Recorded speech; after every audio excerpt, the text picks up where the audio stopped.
Smoking Sessions with Chief Pressure presents Hidden History Behind Hidden Figures. Now, what's the whitest thing you know? Whiter than the driven snow, whiter than the whites of your eyes? Sugar.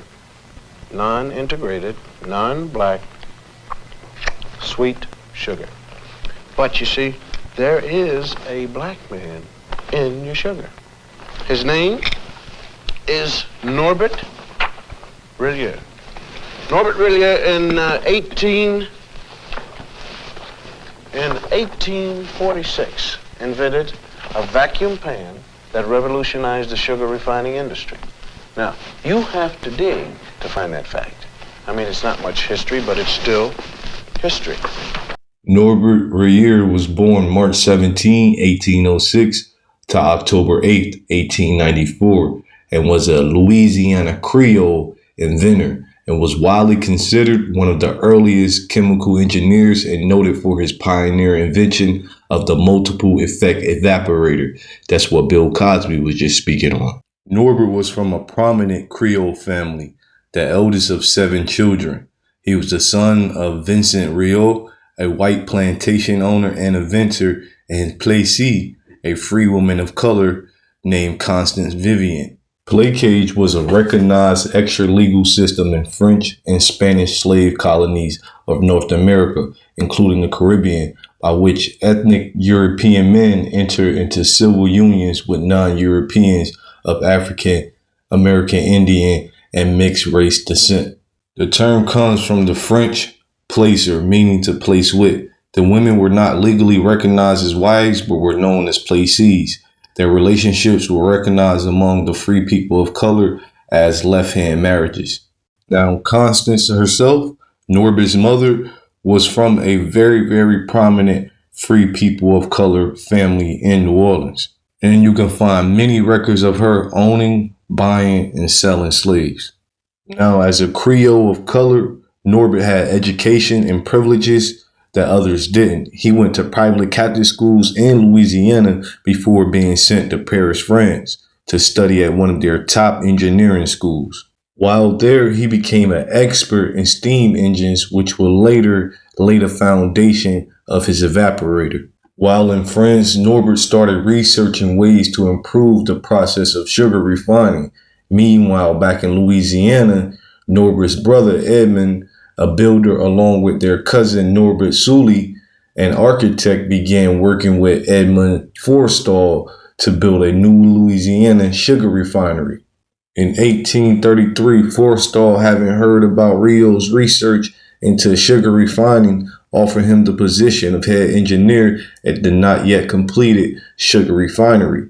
Rillier accepted the offer and returned to Louisiana to take up the new position. However, the sugar refinery was never completed due to disagreements between the principals, mainly Edmond Rillier and his father Vincent Rillier and Edmond Forstall. These disagreements created long-term resentments between the Rillier family and Edmond Forstall. In spite of the failure of the collaboration, Norbert remained focused on improving the sugar refining process, developing his machine between 1834 and 1843 when he patented. The multiple effect evaporation system that he invented addressed both the spillage that resulted from the transfer and the uneven application of heat, as well as making the process safer for workers. The system utilizes a vacuum chamber or a container with reduced air to lower the boiling point of the liquids. Inside this, several pans are stacked to contain the sugarcane juice. As the bottom pans heat, they release steam to transfer heat to the pans above. The heat is more easily controlled than in the Jamaican train method because one source is needed at a lower temperature for multiple pans of sugarcane juice. This prevents the sugar from being burnt or discolored. As the workers do not have to transfer the liquid, sugarcane is not spilled, and they are reduced for the risk of burns. This has revolutionized the sugar processing industry. So y'all give it up for this Creole brother of color, Norbert Rillier. Now, what do you stand in? In your shoes. Now, there's just you and your shoes, isn't there? Nope. See, there's a black man standing in your Oxfords with you. Sharing your soul and your heel is a man, his name is Jan Ernst Metzelger. And in 1863, this is a drawing by the kids, Metzelger invented the machine that made mass-produced shoes possible. Now, you have to dig around for that fact, too. And again, it's not much history, but it's history. Jan Ernest Metzelger was born 1852 to 1889, and he was of Surinamese and Dutch descent. His mother was Surinamese, and his father was Dutch or German. And Jan was from Suriname, which is a country in the north of South America. Jan began showing mechanical aptitude at a young age and began working in machine shops supervised by his father at the age of 10. At 19, he left Suriname to see the world as a sailor on an East Indian merchant ship. In 1873, he settled in Philadelphia. After settling in the United States, he worked for several years to learn English. As a dark-skinned man, his professional options were limited, and he struggled to make a living in Philadelphia. So in 1877, Metzelger moved to Lynn, Massachusetts to seek work in the town's rapidly growing shoe industry. He found a position as an apprentice in a shoe factory. Metzelger learned the cord weighing trade, which involved crafting shoes almost entirely by hand. A cord wainer is a shoemaker who makes new shoes from new leather.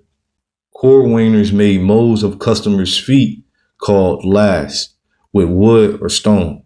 The shoes were then sized and shaped according to the molds. The process of shaping and attaching the body of the shoe to its soles was done entirely by hand with hand lasters. This was considered the most difficult and time-consuming stage of assembly. Since the final step in the process was mechanized, the lack of mechanization of the penultimate stage, the lasting, created a significant bottleneck. Metzelger set out to find a solution to the problems he discerned in the shoemaking process. He thought there had to be a way to develop an automatic method for lasting shoes. He began coming up with designs for machines that could do the job. After experimenting with several models, he applied for a patent on a lasting machine. On March 20th, 1883, Metzelger finally received the patent for his machine.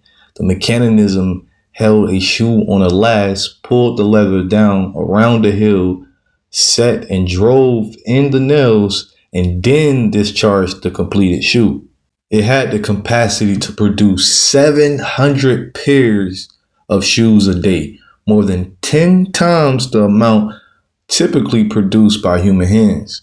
Metzelger's lasting machine was an immediate success. In 1889, the Consolidated Lasting Machine Company was formed to manufacture the devices that Metzelger created, but he received a large amount of the stock in the organization. After his death, the United Shoe Machinery Company acquired his patent. That's some bull. But Metzelger's shoe lasting machine increased shoe production tremendously. The result was the employment of more unskilled workers, so it was more jobs for people that wasn't professionals in that field, and the proliferation of low-cost, high-quality footwear for people around the world. Unfortunately, Metzelger was able to enjoy his success for only a short time. He contracted tuberculosis in 1886 and passed away on August 24th, 1889 at the age of 37, only 37 in Lynn, Massachusetts. I want everybody to give it up one last time for our South American brother, Jan Ernest Metzelger. We had trouble finding you, Jim. Though you helped open the West, you didn't make the books. Chicago, right here, where the Wrigley building is. A young fellow by the name of Jean-Baptiste de Sable. Jean Baptiste. He founded Chicago, when he traded with the Indians. And of course, there it is right there at that particular time. It was called Chicago, or Stinking Onion, by the Indians. And de Sable, he didn't even change the name at all. Yup, Chicago was named after the Algonquin word Chicago or Chicago, which meant wild onion or native garlic. And technically there were leeks or alum trichokum. Some say the words translate to stinky place or stinky onions.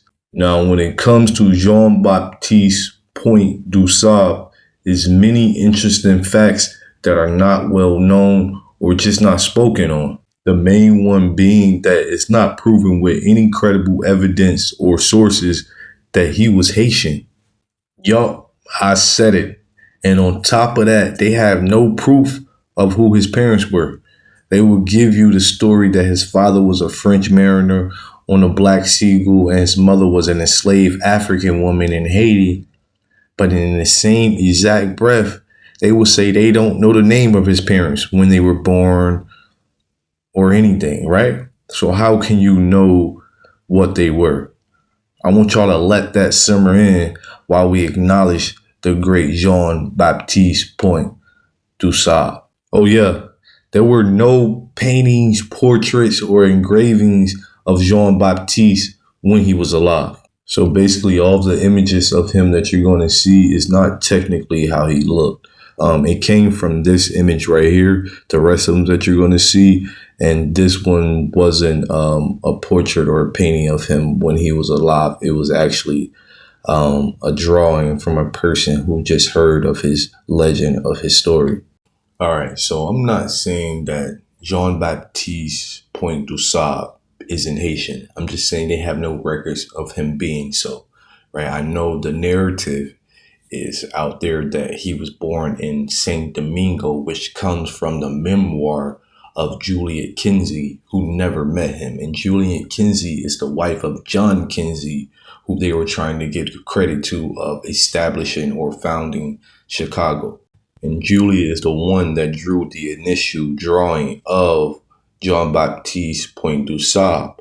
But keep in mind, she never actually met him. So how can you know how he would look or be able to draw his features other than what you were being described as, or he was being described as? So I'll let y'all, decide how accurate these images are or could be by just knowing that. When it comes to du Sable, there's a lot of conflicting stories when it comes to his life, because most of them are not recorded, actually, right? So you're going to hear people say he's a mulatto, or he's a runaway slave from Kentucky.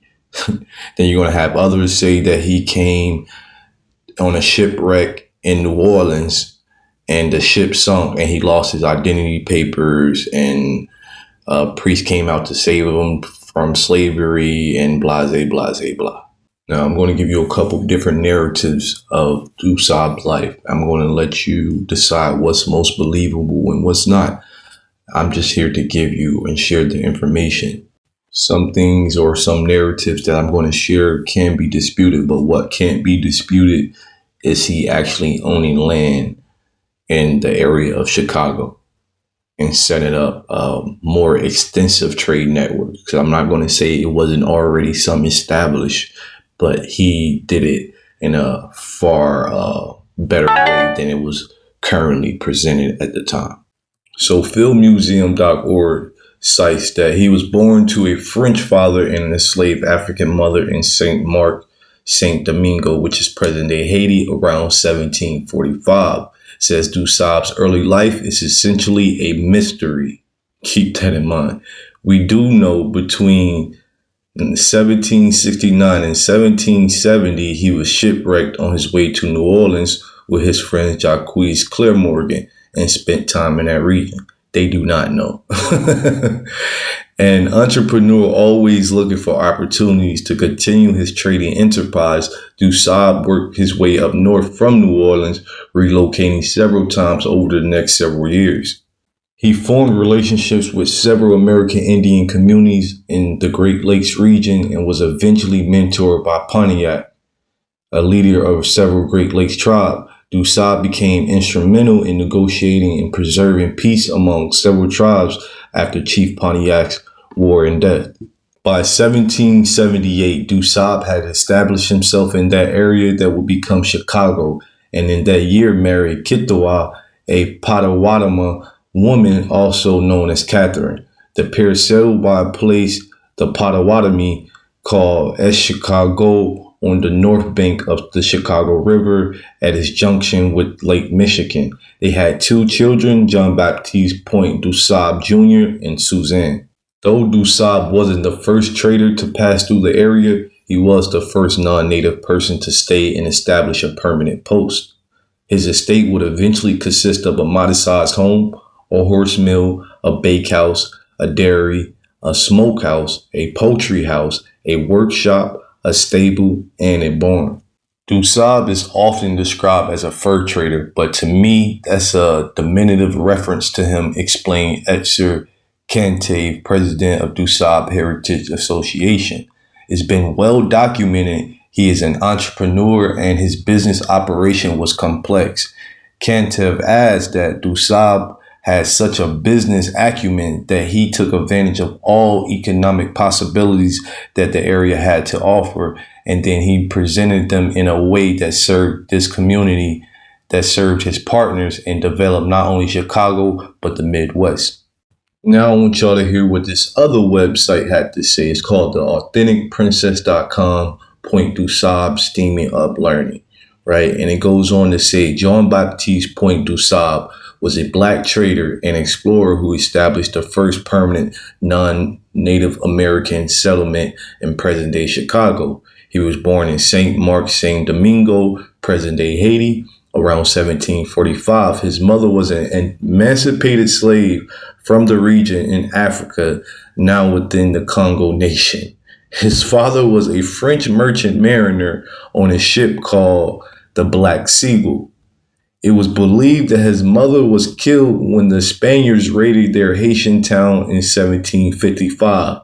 The then 10-year-old Dusab swam out to sea to find refuge on one of his father's ships. Keep in mind, they don't know the name of his parents. His father eventually took him to France, where he received his formal education, including learning French, Spanish, English, and many Native American dialects. This is what they say he learned in France. He also worked as a seaman on his father's ships.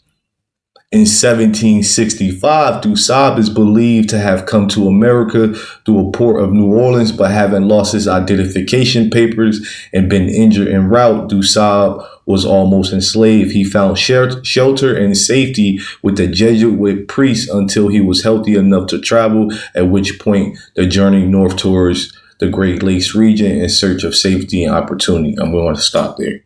Now I'm going to try to keep this short and not touch on everything out there about Dusab, but we are going to touch on the memoir of Juliet Kinsey in 1856, and we're then going to touch on Wikipedia's information.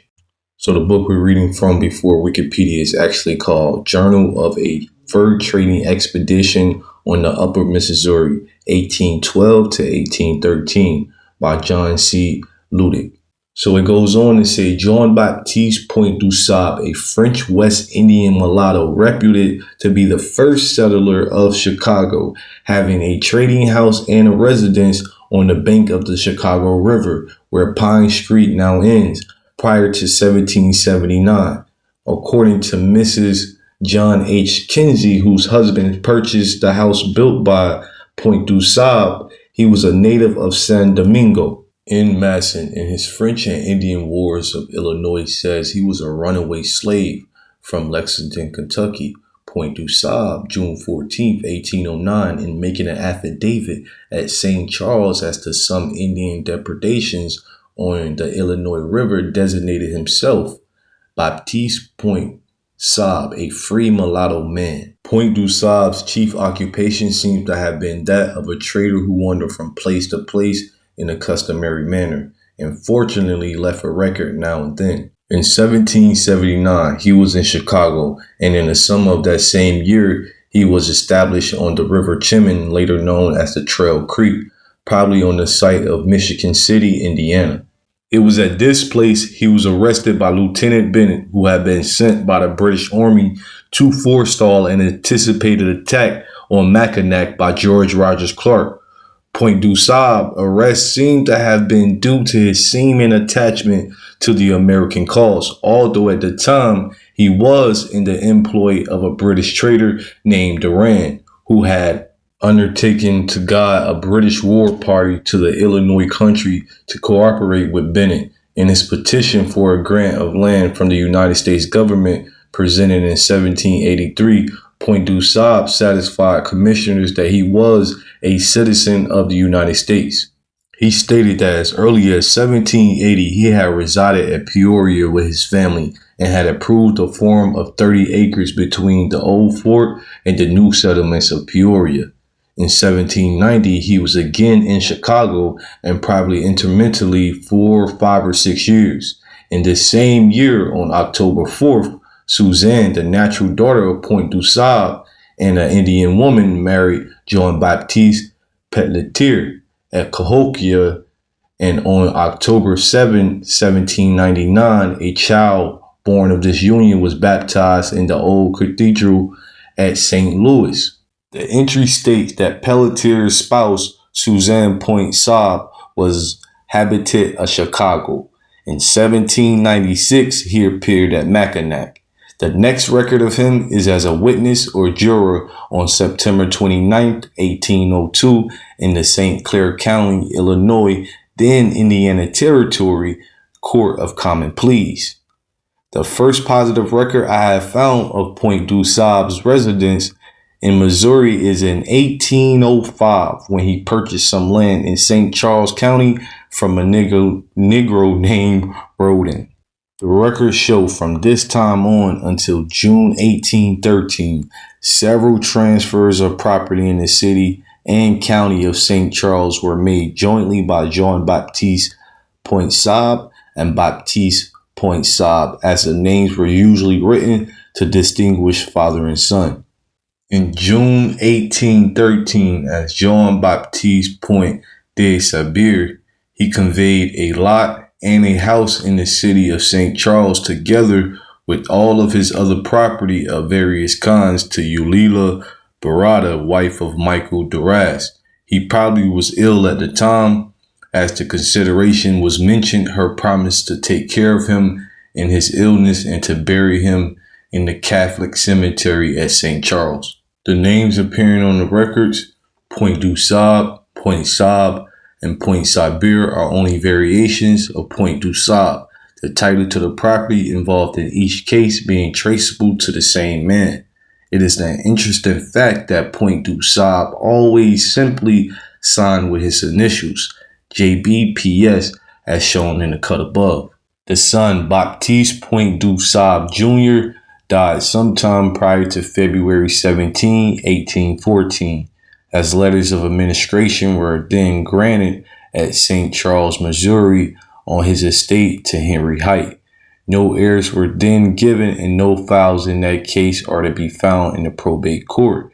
In July 14, 1814, Height was removed and letters were granted to Jean Baptiste Point Sable Sr., but there are no files in that case. In September 1814, JBPS alias John B. Sable applied to the court to take the benefit of the acts of the territory concerning insolvent debtors and to be released from imprisonment, whether it was the early Chicago settler or the son who was on this expedition. It is difficult to determine absolutely. Now let's cover a couple parts of Jean Baptiste du Sable's Wikipedia page to close out. Under the early life section, it says, there are no records of Point du Sable's life prior to the 1770s, though it is known from sources during his life that he was of African descent. His birth date, place of birth, and parents are unknown. Juliet Kinsey, another early pioneer of Chicago, never met Point du Sable, but said in her 1856 memoir that he was a native of St. Domingo, the island of Hispaniola. This became generally accepted as his place of birth. Historian Milo Milton Coffey regarded Kinsey's account of Point du Sable as largely fictitious and wholly unauthenticated, later putting forward a theory that he was of African and French Canadian origin. Nasty work. A historical novel published in 1953 helped to popularize the claim that Point du Sable was born in 1745 in St. Mark and St. Domingo, later known as Haiti. If he was born outside continental North America, there are competing accounts as to whether he entered as a trader or from the north through French Canada or from the south through French Louisiana. Now, under the origin section, it says, though there is little historical evidence regarding Point du Sable's life before the 1770s, there are several theories and legends that give accounts of his early life. Writing in 1933, Coiffé identified a French immigrant to Canada, Pierre Dieudonné, who acquired the title Sieur de Sable, and whose descendants were known by both the names Dieudonné and du Sable. Coiffé was unable to find a direct link to Point du Sable, but he identified descendants of Pierre Dieudonné as living around the Great Lakes region in Detroit, Mackinac, and St. Joseph. He speculated that Point du Sable's father may have been a member of this family, while his mother was likely an enslaved woman. In 1951, Joseph Jeremy, a native of Haiti, published a pamphlet in which he said he was the great-grandson of Point du Sable. Based on family recollections and tombstone inscriptions, he claimed that Point du Sable was born in St. Mark in what is then St. Domingo, studied in France, and returned to the island to deal in coffee before traveling to French Louisiana.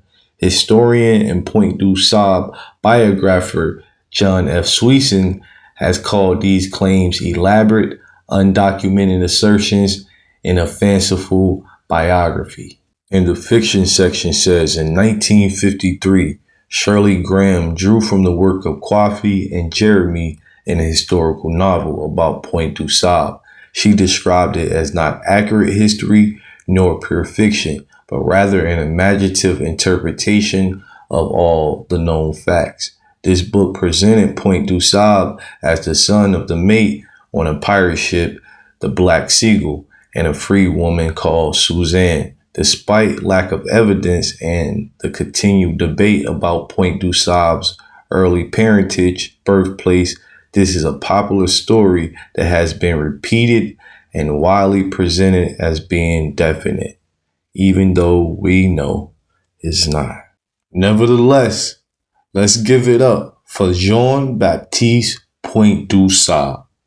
Now you take the Lewis and Clark expedition here, right in there.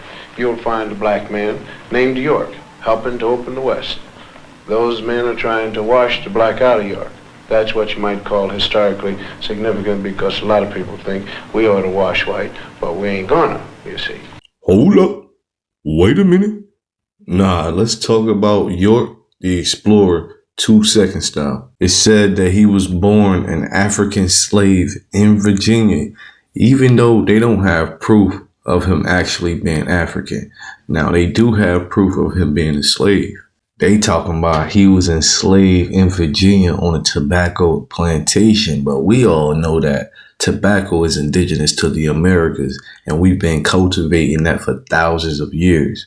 When them crackers invaded our shores, we was already cultivating tobacco. We warred with them, and many American Indians were taken as POWs, who were then shipped throughout the Americas, even in Europe and Africas, as POWs and eventually slaves. Only for some though. And for the British, Virginia is one of the first places they started. They were shipping Indians away from their ancestral lands for profit, labor, and to diffuse more American Indian wars. You know, what they now call slave uprisings and shit.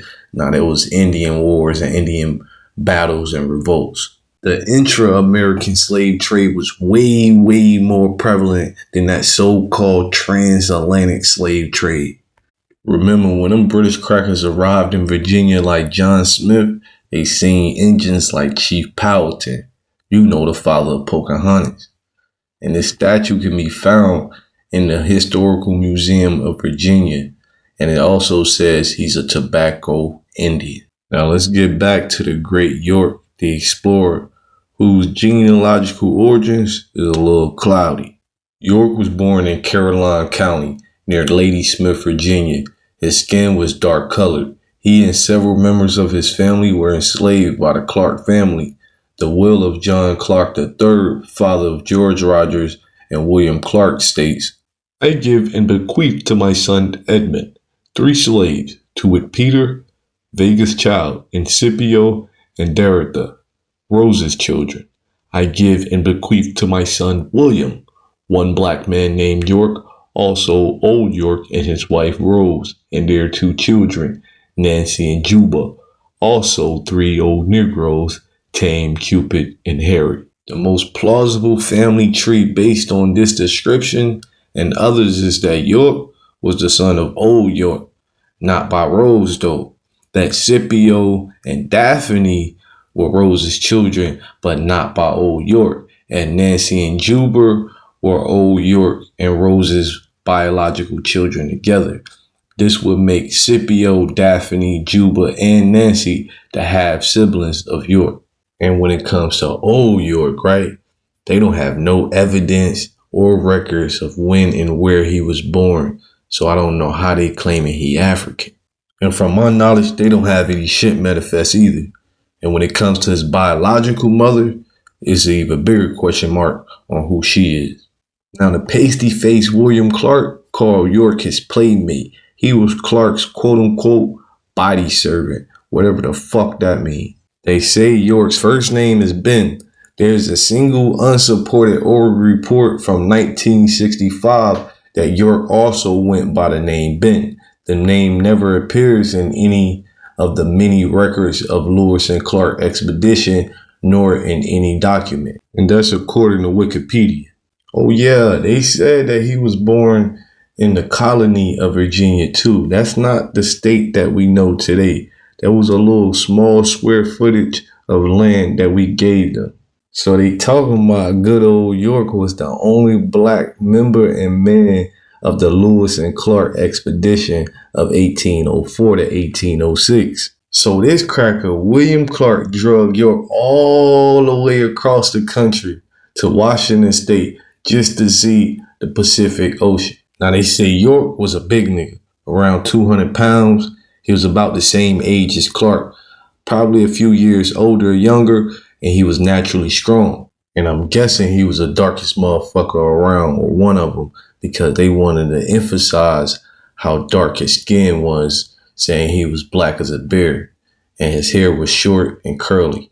York was illiterate, and information about him is scant. York expected to be given his freedom after his expedition was successfully completed in view of what he called his immense services, but Clark refused repeatedly and became angry when York would not go back willingly to his pre-expedition role as Clark's body servant.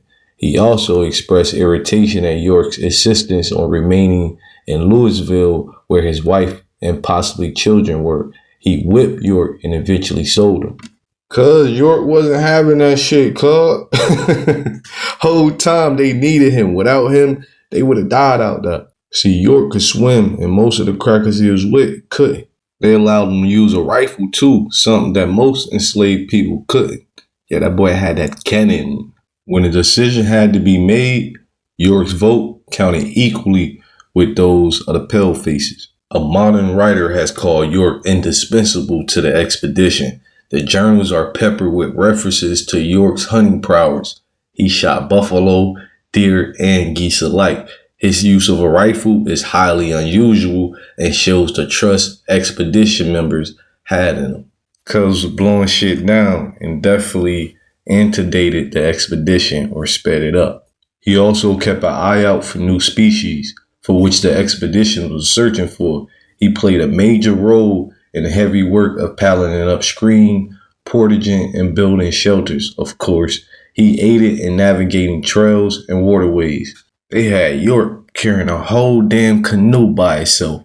Now they say York's most spectacular contributions were with the Native American tribes the expedition came into contact with, whose assistance was sometimes very necessary. According to the journals of the Klan members, expedition members, York's blackness served as a passport with them. They were impressed by such a quote-unquote strange creature. According to Richard Betts, he was the main attraction in Lewis and Clark's traveling magic show. York was a sensation. Now listen to this freaky shit they wrote. This is part of an excerpt in their expedition. It's dated October 12th, 1804. The Sioux had offered us squaws, but while we remained there having declined, they followed us with offers of females for 2 days.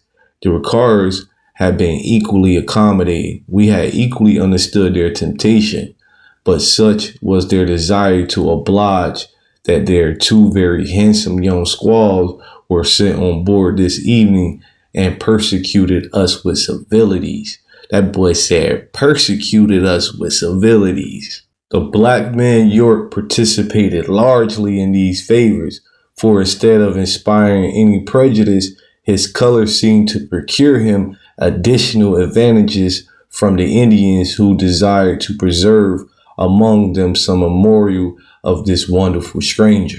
I ain't gonna hold you, that shit was kind of smooth. I ain't never heard nobody describe fucking like that. Among other instances of attention, a Rikara invited him to his house and, presenting his wife to him, retired to the outside of the door. While there were one of York's comrades who were looking for him came to the door, but the gallant husband would permit no interruption before a reasonable time had elapsed. That's crazy work. October 28th, 1804. In the meanwhile, we entertained our visitors by showing them what was new to them in our boat, all of which, as well as our black servant, they called great medicine, the meaning of which we learned afterwards. The whole religion of the Mandanes consists in the belief of one great spirit presiding over their destinies. This being must be in the nature of a good genius, since it is associated with the healing art. And the Great Spirit is synonymous with great medicine, a name also applied to everything which they do not comprehend. And then on March 9th, 1805, they said, in the course of the conversation, the chief observed that some foolish young men of his nation had told him there was a person among us who were quite black, and he wished to know if it could be true. We assured him it was true and sent for York. The Borgnee Indian chief was very much surprised at his appearance, examined him closely, and spit on his finger and rubbed the skin in order to wash off the paint. Nor was it until the Negro uncovered his head and showed him his short hair that the Borgnee could be persuaded that he was not a painted white man. Oh, so disrespectful. By this time, they was on the northwest coast dealing with them Eurasian natives. After the expedition, all the men of the expedition except York received double pay according to rank, $5 to $30 per month, and each enlisted man was granted 320 acres of land. York, as a slave, received nothing. So that cracker William Clark did York real bad, man. He never kept his word like he said he would and free York after the expedition was completed. Instead, he wanted York to go back to being his body servant. And York wasn't really having that shit. York supposedly had a wife in St. Louis that he wanted to go back and see. Also some churn. So Cracker Clark lied to his brothers in letters saying that he freed York, which he never did. He also lied to this person in 1832 named Washington Irving. Irving came to Clark's crib to interview him about the expedition and about York, the hero of the expedition. This is what Clark said. His slaves set them free. One he placed at a ferry, another on a farm, giving him land, horses, and a third he gave them a large wagon and a team of 6 horses to ply between Nashville and Richmond. They all repented and wanted to come back. The Wagner was York, the hero of the Missouri expedition and advisor of the Indians. He could not get up early in the morning. His horses were ill kept. 2 died. The others grew poor. He sold them, was cheated, entered into service, fared ill. Damn, this freedom, said York. I never had a happy day since I got it. He determined to go back to his old master, set off for St. Louis, but was taken by the Cholera in Tennessee and died. Some of the traders think they have met traces of York's crowd on the Missouri. Historians have been unable to verify these claims. Manumission of a slave was a formal process that required documentation. No known documents exist confirming that Clark ever freed York. According to Darnell Milner, there is nothing to corroborate any of these claims, and York's alleged desire to return to slavery lacks historical foundation. Clark's story is self-serving and reflects pro-slavery arguments that Africans were happy to be slaves and could not lead successful lives as free people. Milner further states that it is much more likely that York was never freed. And who the fuck said he was African? Cause y'all ain't proved that either. But y'all give it up for York the Explorer.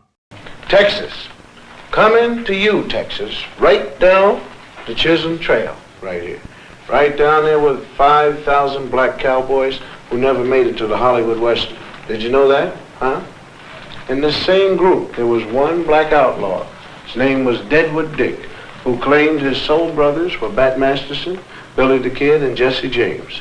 Deadwood Dick used to ride into the saloon, order 2 drinks, one for himself and one for his horse. And here's his horse, drinking a shot of red eye with a straw. What about them cowboys? Well, we're going to talk about it. Now, the term cowboy was originally a derogatory term used to refer to American Indians who were reclassified to Negro or colored, etc. Now, them pale-faced ranchers were called cowhands. The racist cowhands called us cowboys to put down or attempt to emasculate us by calling us boy instead of hen like them, regardless of our age. As cowboys, we were assigned with the most difficult and dangerous task on the ranch, including breaking the wildest horses, leading the most difficult cattle across rivers, and having to stand night guard duty, which is all some hard-ass work.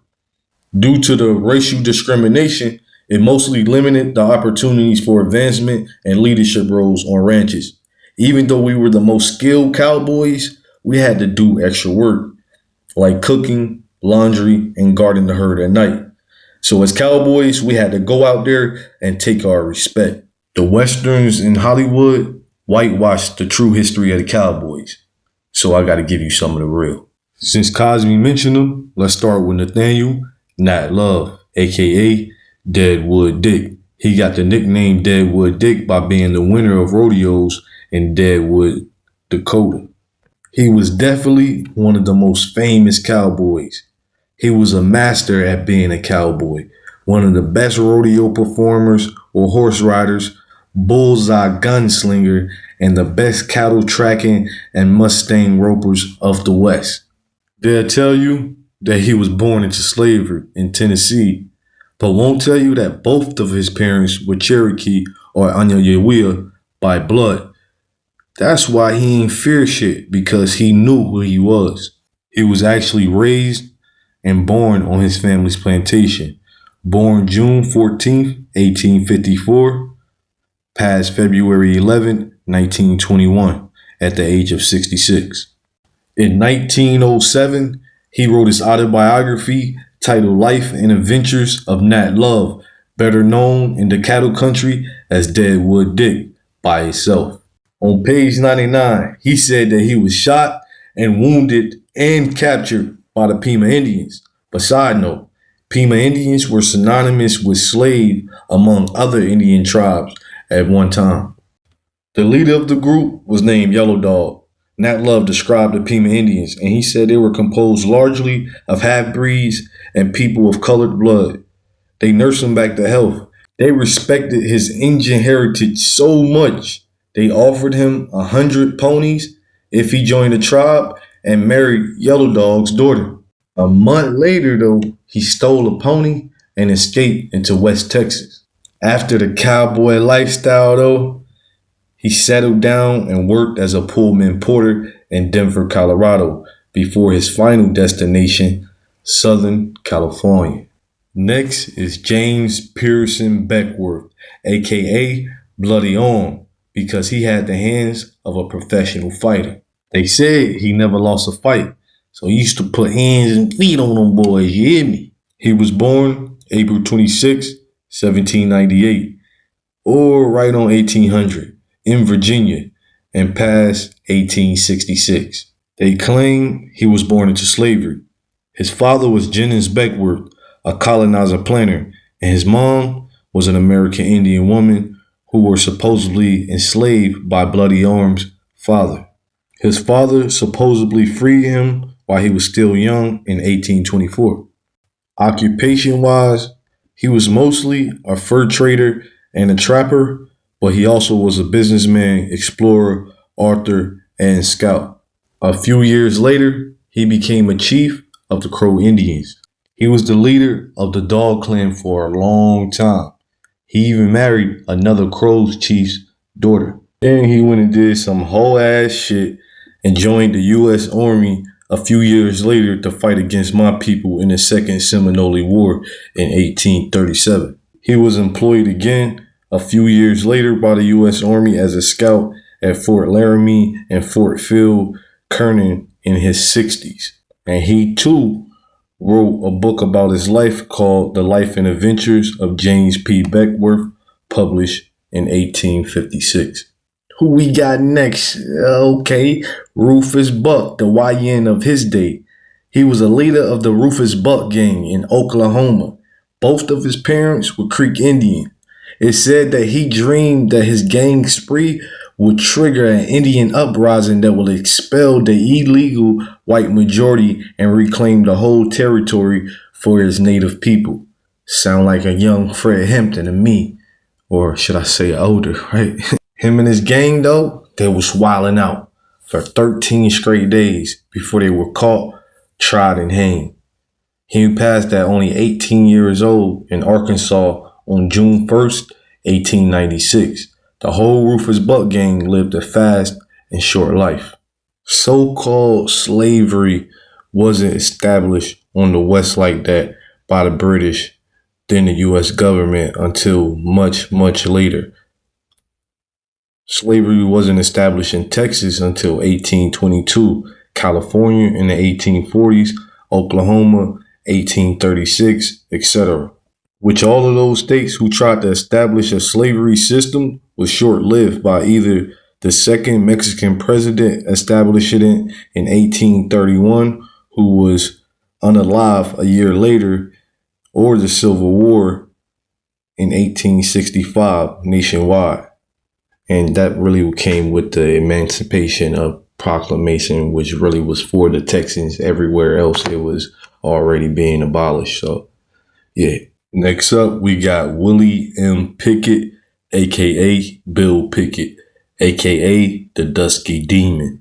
Born December 5th, 1870, passed April 2nd, 1932. He was the second of 13 children born to Thomas Pickett and Mary Jane Gilbert.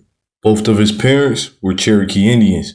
He left school in the 5th grade to work on a ranch where he developed his skills. He invented the technique of bulldogging, the skill of grabbing cattle by the horns and wrestling to the ground.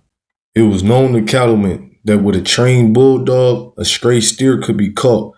So Bill was like, if a bulldog could do it, then so can he. He practiced this stunt by riding fast, springing from the horse, and wrestling the steer of the bull to the ground. His method used biting the steer on the lip while wrestling and falling backwards.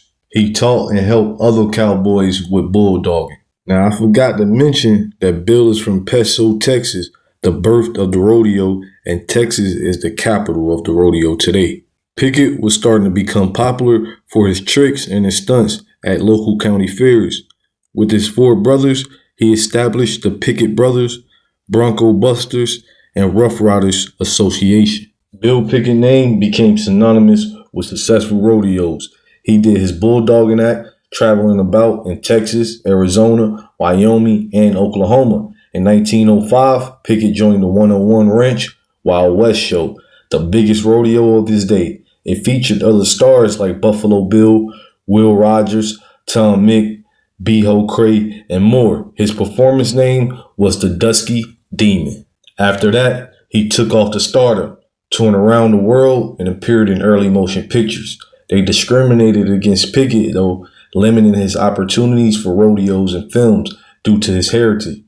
So often he had to claim Comanche heritage in order to perform. In 1921, he appeared in the films The Bulldogger and The Crimson Skull. In 1932, after having retired from the Wild West shows, Bill Pickett was kicked in the head by a Bronco, and he suffered a multi-day coma and passed on a few days later. In 1971, Pickett was inducted in the Rodeo Hall of Fame. Willie Bill Pickett was another legend of the Wild Wild West. Crawford Goldsby, aka Cherokee Bill, an American outlaw, is next on the list. His father was George Goldsby, a sergeant in the 10th United States Cavalry, aka the Buffalo Soldiers. George Goldsby, Cherokee Bill's father, was a mixed man who could pass white, most known for his role on February 1878 when Buffalo Soldiers fucked up some racist Klansmen, police and all. He ran and wasn't seen again in Texas or Oklahoma. It was said that he had Cherokee blood too. Cherokee Bill's mother, Ellen Beck Goldsby Lynch, was a Cherokee. His family relationship was strange for multiple reasons. Cherokee Bill was a real deal legend of the Wild Wild West. He was known to have one of the quickest hands and bullseye aim from a distance, and he could be on horseback. At 18, his outlaw lifestyle began. At a dance in Fort Gibson, Cherokee Bill got into it with Jake Lewis because Jake got into it with one of Cherokee Bill's brothers. A few days later, Cherokee Bill shot Lewis with a 6-shooter. Thinking Lewis was dead, he went on a run, headed for the Creek and Seminole Nations, where he met Bill Cook, the leader of the Cook Gang, and his brother Jim Cook in 1894. The Cook brothers were mixed blood Cherokee. Other members of the gang included Henry Munson, Curtis Dayson, Skeeter Baldwin, Lon Lone Gordon, Elmer, Ad Berryhill, William Ferris, Jess Snyder, George Sanders, Jim French, and Sam Vertiger's kid, Mick Williams. And all of them was of the Creek, Cherokee, or Seminole Nations, reclassified as black or Negro men. One day during the summer of 1894, the U.S. government bought a strip of Cherokee land and agreed to pay each person with legal claim $265.70, which will be equal to 2005 as $9,750.73. Since Cherokee Bill and the Cook brothers were Cherokee, they wouldn't get their bread. They were wanted though and on the run, so they had to stay low. So on the way there, they stopped at a spot like a kind of like a hotel / restaurant that one of their friends were running. They talked their friend Effie Crittenden into going to get their money. On the way back though, she was followed by the sheriff who'd been trying to catch Cherokee Bill and them for a long time. On June 17, 1894, Cherokee Bill and the Cook Gang got into a shootout with the sheriff and the deputies. They sent one of the deputies to the upper room while Jim Cook was injured.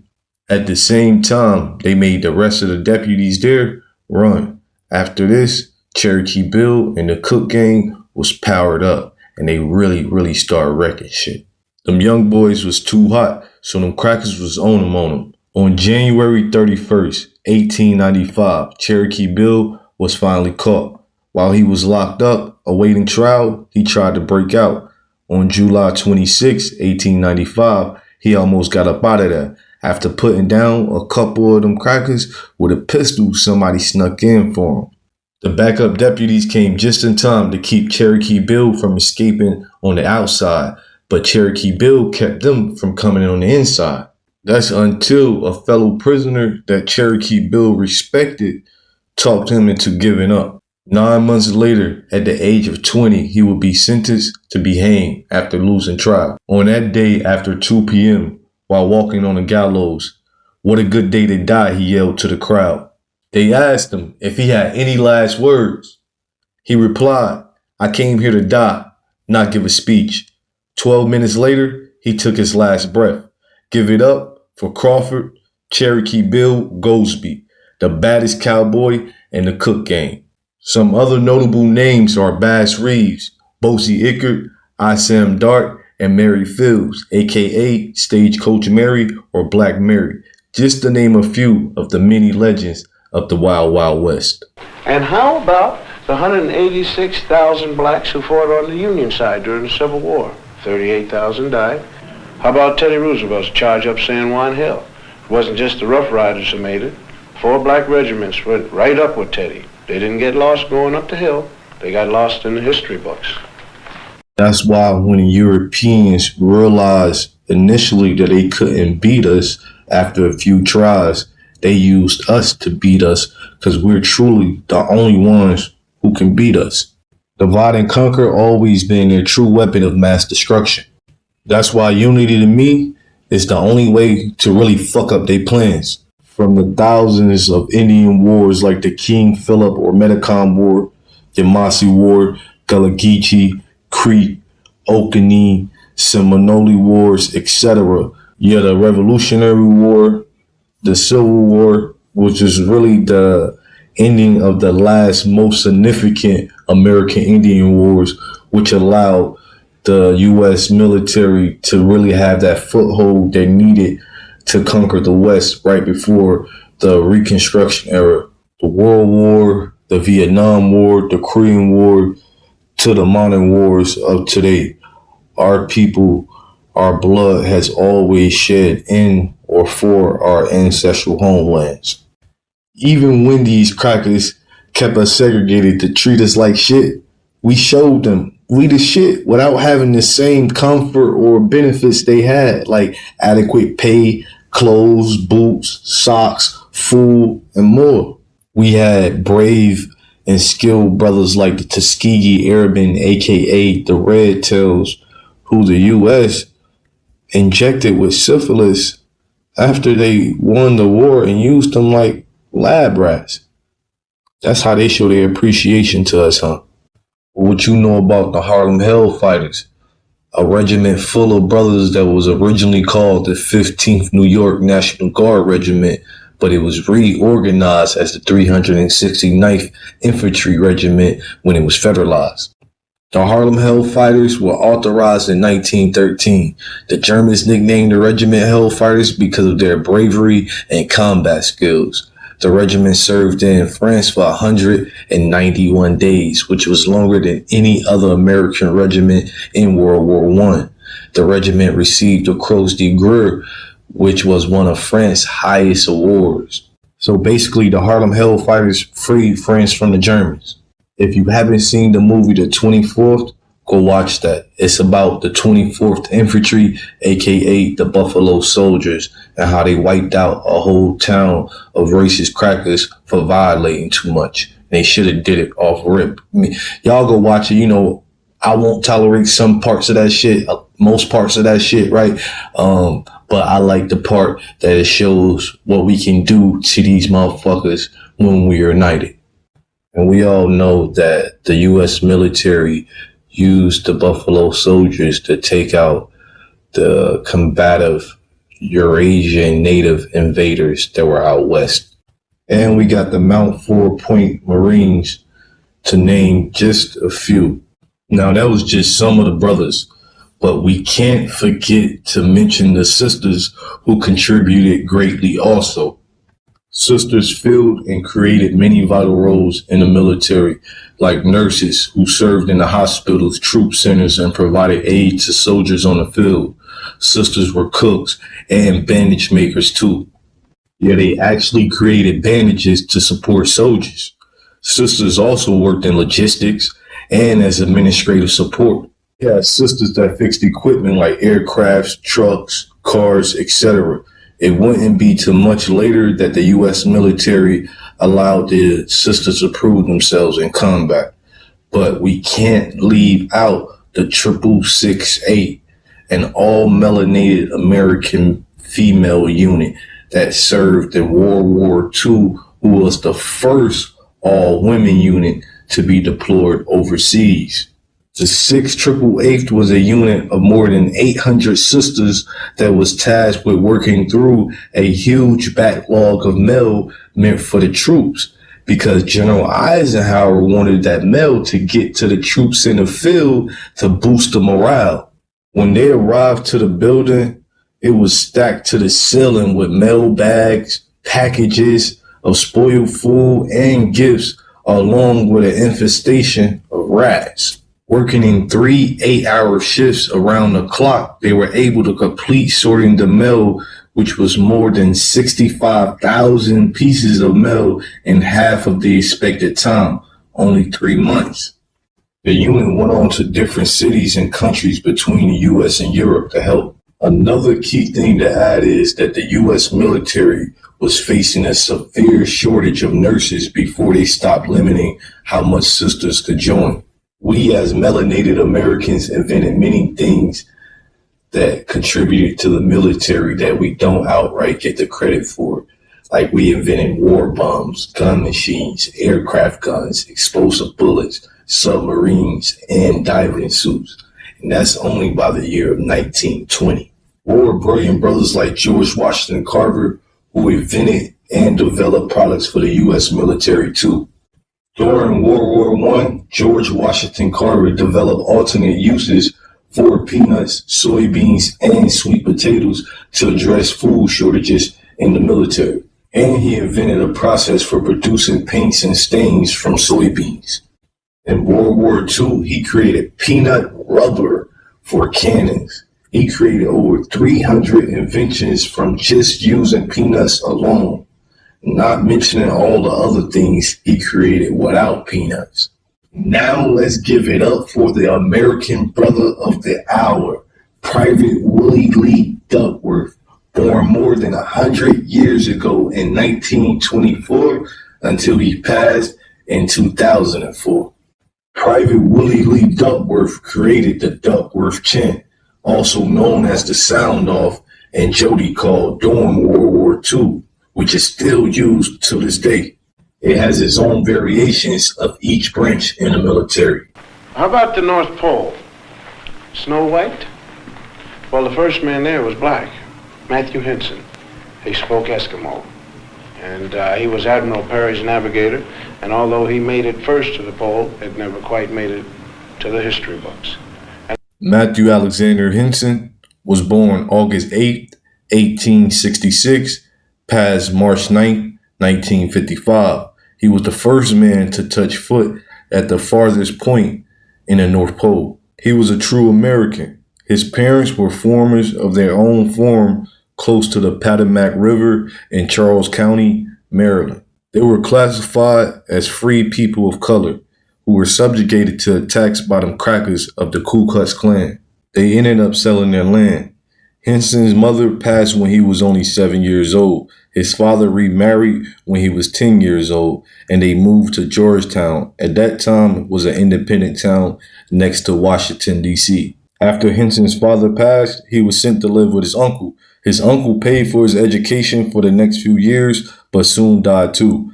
Matthew went to a public, quote-unquote, black school for the next few years. But when Henson was only 10 years old, he attended a ceremony that honored Abe Lincoln. And at that ceremony, Frederick Douglass was a speaker. The speech that he gave, which included telling colored folk to pursue their education hard, really inspired Matthew. At 12 years old, he made his way to a port in Baltimore, Maryland, where he went to sea as a cabin boy on the merchant ship Katie Hines, going to ports in China, Japan, Africa, and the Russian Arctic seas. Captain Childs, the leader of the ship, took Henson under his wing and supposedly taught him how to read and write, which really don't make sense to me because what was Henson doing in school all of those years? Henson met Commander Robert E. Peary in 1887. After their initial voyage to Nicaragua, for the next more than 20 years, their expeditions were to the Arctic. Henson traded with the Inuit or Eskimos and mastered their language. They called him Maripuluk. He became known as the only non-Inuit or Eskimo in driving dog sleds and in training dog teams in the actual Inuit or Eskimo way. He was a skilled craftsman and was looked to for solutions in the harsh Arctic conditions. Henson learned how to build igloos out of snow for mobile housing when they traveled. His and Perry's teams reached the farthest north point in 1909. Before they reached their goal, though, Perry could no longer continue on foot and rode in a dog sled. Many accounts say he was ill, exhausted, or had frozen toes. Henson continued on and went to scout. Henson said in a newspaper, "I was in the lead that overshot the mark a couple miles. We went back then and I could see that my footprints were the first at the spot." Then proceeded to plant the American flag. In 1912, Henson published a memoir about his Arctic expeditions called A Negro Explorer at the North Pole. How about your heart? Can we get there? All right. Daniel Hale Williams first performed open heart surgery successfully. Daniel Hale Williams, born January 18th, 1856, passed August 4th, 1931, was an American surgeon and a hospital founder. Today, he will be classified as a Black American. He founded the Providence Hospital in 1891, which was the first non-segregated hospital in the United States. Providence also had an associating nursing school for quote-unquote African Americans, which are the true original Americans, aka American Indians. He is also known for being the first to perform a successful heart surgery. In 1913, Williams was elected as the only colored American charter member of the American College of Surgeons. Williams was born and raised in Hollidaysburg, Pennsylvania. His father, Daniel Williams Jr., was the son of a Scots-Irish woman and a Negro barber. His mother, Sarah Price, was a quote-unquote Black American. His Williams family great-grandfather was listed in the 1790 U.S. Census for Philadelphia City as other free, quote-unquote, a destination or designation that included quote-unquote Black Americans, right? But we know we weren't called that at those times. The fifth born child, Williams lived with his parents, a brother, and 5 sisters. His family eventually moved to Annapolis, Maryland. Shortly after, when Williams was 9, his father passed of tuberculosis. Williams' mother realized she could not manage the entire family and sent some of the children to live with relatives. Williams was apprenticed to a shoemaker in Baltimore, Maryland, but ran away to join his mother, who had moved to Rockford, Illinois. He later moved to Edgerton, Wisconsin, where he joined his sister and opened his own barbershop. After moving to nearby Janesville, Wisconsin, Williams became fascinated by the work of a local physician and decided to follow his work. He began working as an apprentice to Henry W. Palmer, studying with him for 2 years. In 1880, Williams entered Chicago Medical College, now known as Northwestern University Medical School. His education was funded by Mary Jane Richardson Jones, a prominent activist and leader of Chicago's colored community. After graduation from Northwestern in 1883, he opened his own medical office in Chicago, Illinois. When Williams graduated from what is today Northwestern University Medical School, he opened a private practice where his patients were quote-unquote white and quote-unquote black. Black doctors, however, were not allowed to work in America's private hospitals. As a result, in 1891, Williams founded the Providence Hospital, which also provided a trainee residency for doctors and training schools for nurses in Chicago.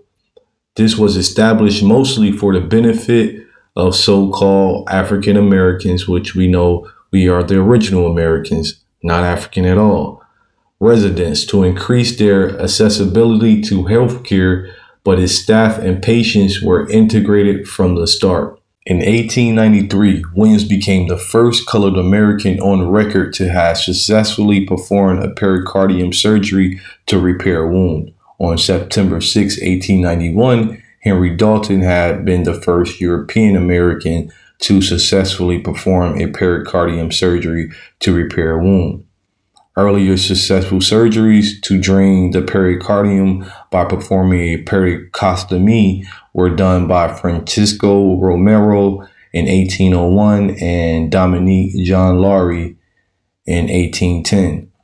On July 10, 1893, Williams repaired the torn pericardium of a knife wound patient, James Cornish. Cornish was stabbed directly through the left fifth costal cartilage and had been admitted the previous night. Williams decided to operate the next morning in response to a continued bleeding, cough, and pronounced symptoms of shock. He performed this surgery without the benefit of penicillin or blood transfusion at Providence Hospital, Chicago. Yeah, he performed the surgery without the benefit of penicillin or a blood transfusion at Providence Hospital in Chicago. It was not reported until 1897. He undertook a second procedure to drain fluid about 50 days later after the initial procedure. Cornish left the hospital.